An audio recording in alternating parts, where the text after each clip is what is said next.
गुरु शिष्य भ्रमंतीला निघाले होते. फिरता फिरता ते एका जंगलात येऊन पोहोचले. जंगलात काही अंतरावर एक झरा वाहत होता. गुरुजींना तहान लागली होती. त्यांनी शिष्याच्या हाती कमंडलू दिले आणि त्याला पाणी घेऊन येण्यास सांगितले. शिष्य झऱ्यापाशी गेला आणि त्याला असे दिसले की तेथून नुकतेच बैलगाड्या गेल्या आहेत. बैल पाण्यातून गेल्याने पाणी खूप गढूळ झाले आहे. पाण्यात झाडाची पाने पडलेली आहेत. त्याने विचार केला, असे घाण झालेले पाणी गुरूंसाठी नेणे योग्य नाही. तो तसाच परत गुरूंकडे गेला आणि म्हणाला, गुरुजी, पाणी खूप गढूळ आहे, आपल्याला दुसरी काहीतरी व्यवस्था पाहावी लागेल.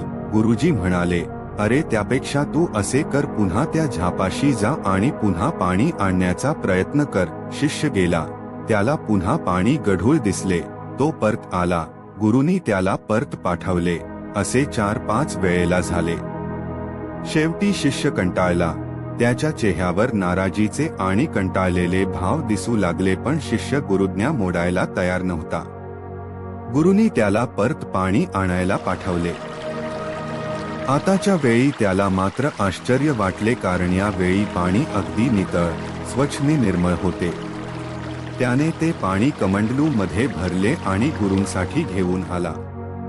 गुरुनी पाणी प्राशन केले आणि शिष्याला म्हणाले, वत्सा, आपल्या मनात सुद्धा असेच कुविचारांचे बैल धिंगाणा घालत असतात. ते मनाची निर्मळता कमी करून मनाला मलिन करण्याचा प्रयत्न करतात. पण आपण त्यापासून सावध राहिले पाहिजे.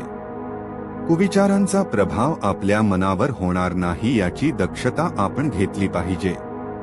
मनाच्या झऱ्यातील पाणी शांत होण्याची प्रतीक्षा जर आपण केली तर मनात कायम स्वच्छ, चांगले विचार येतील.